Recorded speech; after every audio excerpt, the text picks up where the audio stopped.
हाय दोस्तों, C plus plus के lecture series में आपका स्वागत है। आज हम लोग पढ़ने वाले हैं प्योर वर्चुअल फंक्शन।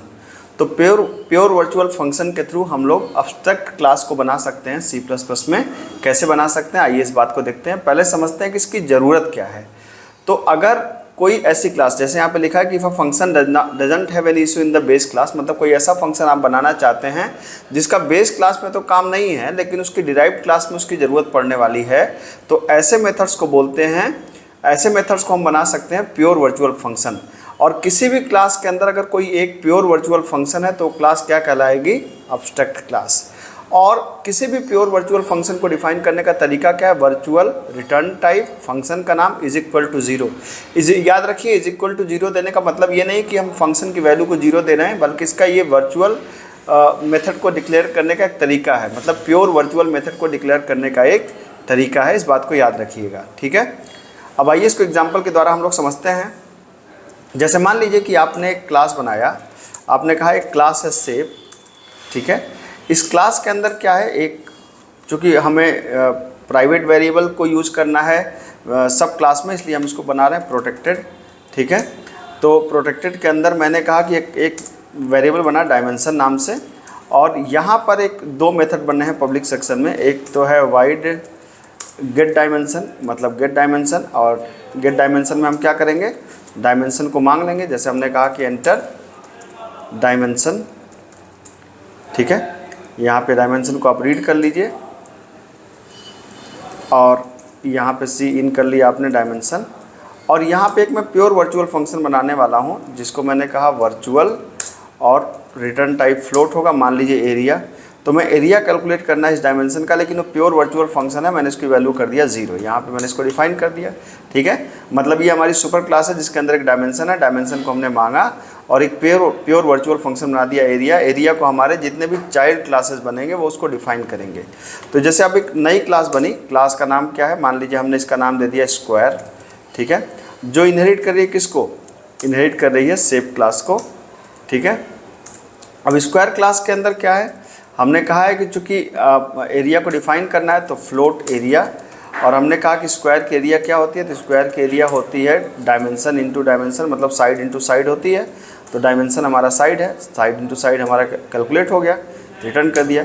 इसी तरीके से आपने क्लास बनाया क्या, एक स्क्वायर हो गया, और एक क्लास बना दिया मान लीजिए आपने सर्कल, जो इनहेरिट कर रही है किसको, आपने कहा पब्लिक सेव को इनहेरिट कर रही है। अब इसके पब्लिक सेक्शन में आपको यहाँ पे कैलकुलेट करना है एरिया, किसकी एरिया, सर्किल की। तो सर्किल की एरिया क्या होती है, सर्किल की एरिया होती है 3.14 इंटू आर, मतलब पाई आर स्क्वायर होती है। आपने इसको कर दिया, ठीक है।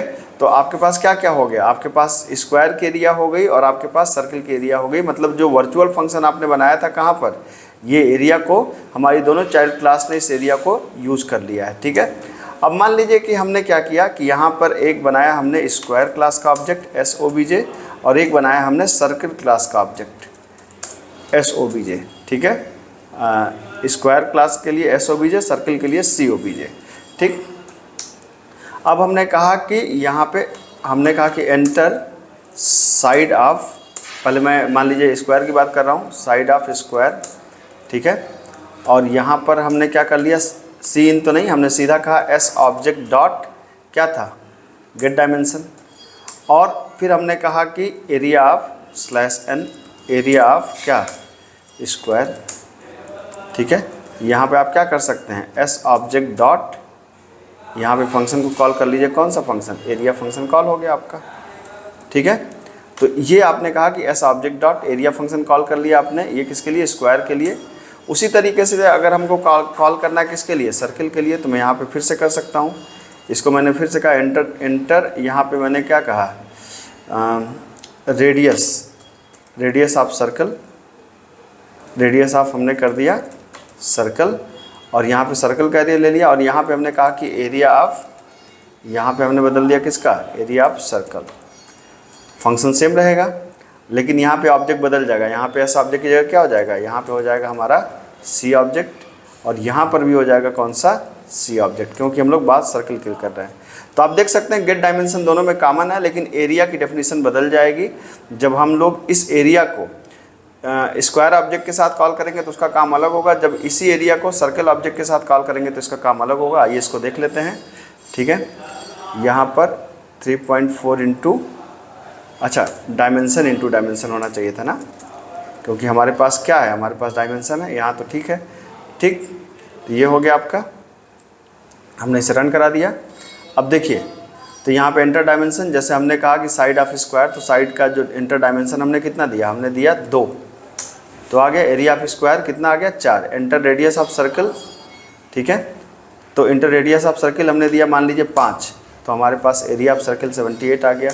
ठीक है, तो जैसे मैं यहाँ पे अगर इस मेथड को इसको हटा दूँ तो और अच्छा आउटपुट इसका आ जाएगा। ठीक है, और यहाँ पे मैंने हटा दिया, और यहाँ पर जब मैं दोबारा मांग रहा हूँ स्लैश एन लगा दिया। ठीक है, अब देखिए क्या किया मैंने, यहाँ ऊपर से सिर्फ मेथड फंक्शन में से डेफिनेशन हटा दिया, बस बाकी सब चीज़ वही है। चलिए यहाँ से फिर से रन करते हैं। एंटर साइड ऑफ स्क्वायर हमने दिया 2, देखिए क्या आ गया, area of square 4, enter radius of circle. अब रेडियस ऑफ सर्कल कितना है, रेडियस ऑफ सर्कल हमने दिया मान लीजिए कितना, रेडियस ऑफ सर्कल मान लीजिए हमने दिया 5, तो एरिया ऑफ सर्कल आ गया 78.5, आप देख सकते हैं।